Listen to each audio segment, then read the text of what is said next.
Днес в рубриката "Архивите разказват" с Столя Чорбаджиева от Държавен архив Русе ще се върнем назад във времето, когато на пролет са почиствали Русчук. И не само на пролет. Русчук в края на 19 век е разполагал с градски метачи, правилник за който бил оформен от Русенската община. Подробности за този правилник ние научаваме от протоколите на Русенската община от 1894 година. Там са посочени няколко параграфа и точки, като един от основните е работния ден на метачите, който започвал един след полунощ. Тогава те започват да почистват главните улици и площади на града.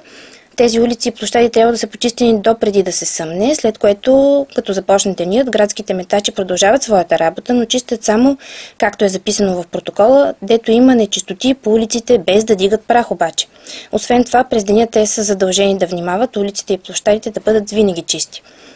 Заедно с метачите са работили така наречените сметни пазачи. Техните задължения са няколко, но основно те трябва да внимават смета да бъде събирана от метачите и да се изхвърля на точно определените места.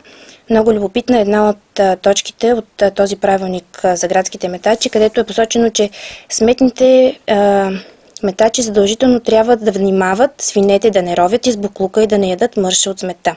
Следващата точка от правилника е подобна: да се внимава да се заравят на дълбоко умрели кучета и котки.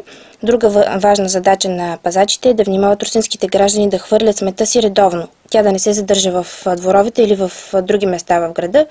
А ако евентуално има съпротива от гражданин, който замърсява, то тогава пазачите незабавно трябва да съобщат на комисаря, За да бъде глобен. Точно. Благодаря ти.